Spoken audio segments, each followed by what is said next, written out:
danzan y afuera yanqui de América Latina, franceses, ingleses y holandeses. Yo te quiero libre Palestina.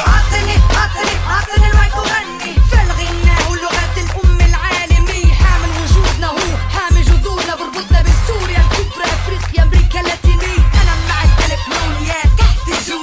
أنا واقفي مع اللي بيعاني مش مع اللي بقوا. أنا مع المقاومة الثقافية. We've seen a lot of violence and raw scenes, and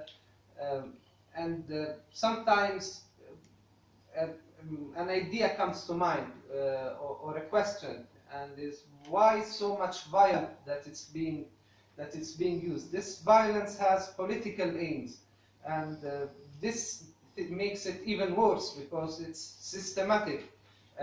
And what we have seen also happened multiple times especially in the last decade in Gaza. After the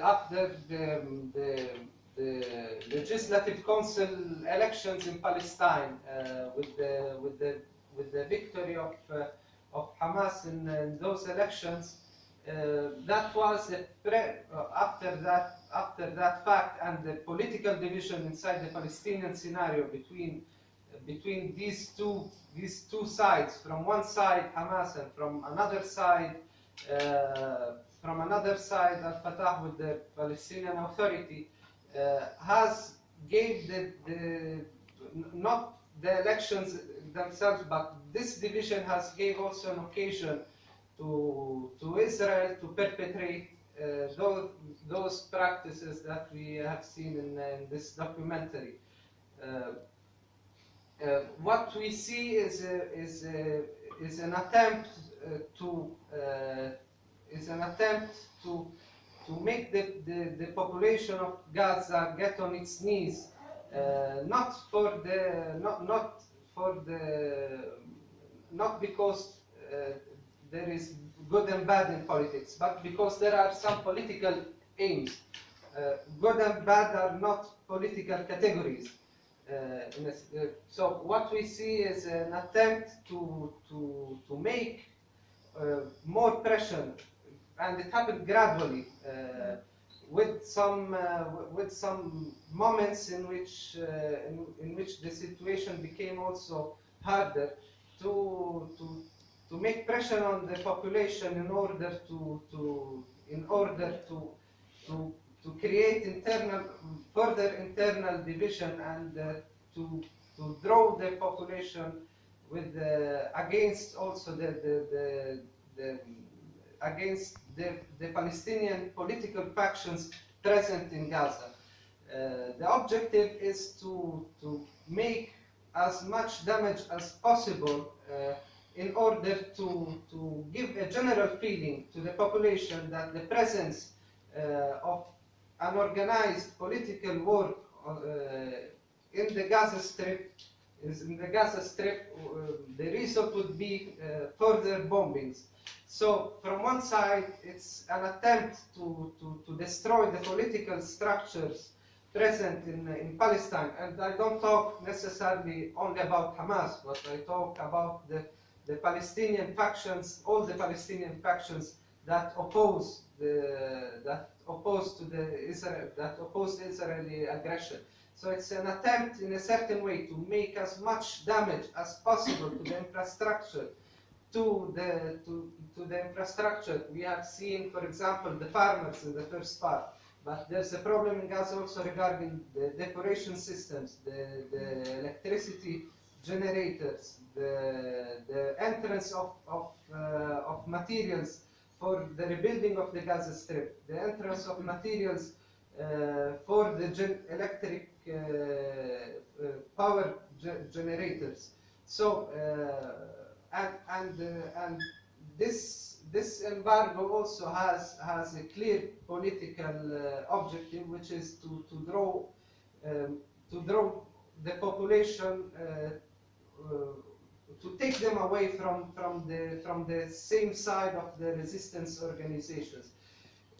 In fact, we have seen that Israel multiple times had to step back during its aggressions on Gaza and had to agree to truces, which points to truces with the Palestinian organizations, with conditions dictated by Palestinian organizations. Let's say that these points are not optimal, but they are, let's say, they give warranties to the Palestinians to a certain extent.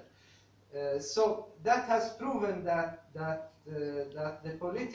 Palestinian political factions work in Gaza has been producing results in a certain way, because their response to any bombardment, to any aggression, from one side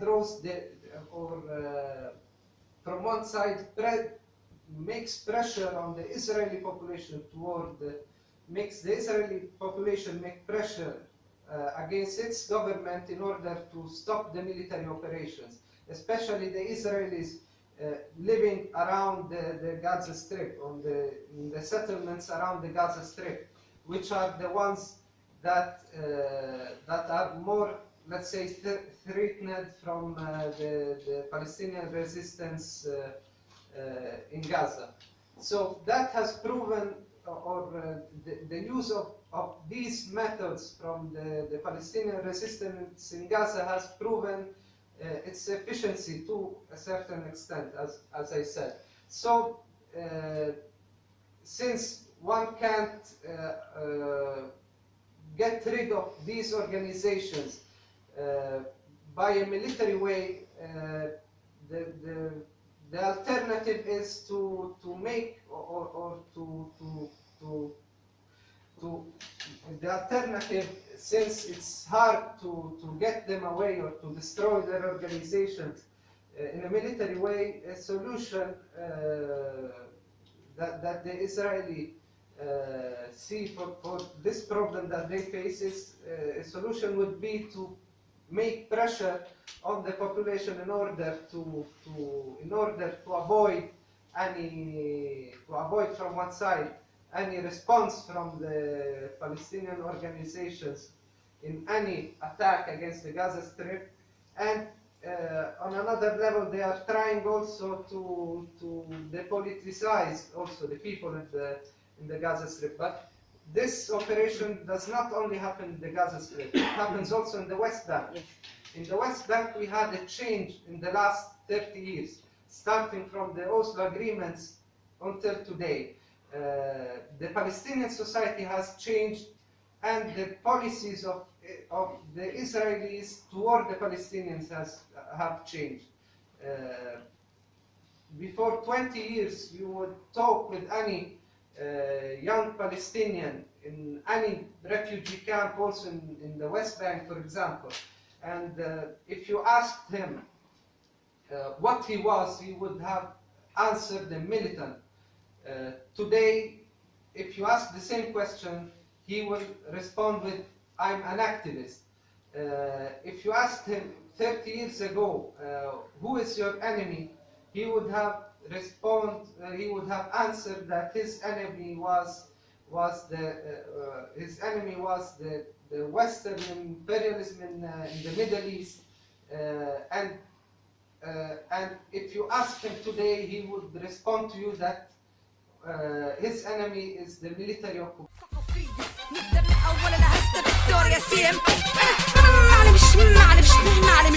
انا حسبت حسابي زمان استثمر ببنكي بعد ما بنكي اعلن افلاسه. يوم العلم كان الوضع بده الردع، صار الوضع بده الردع لكل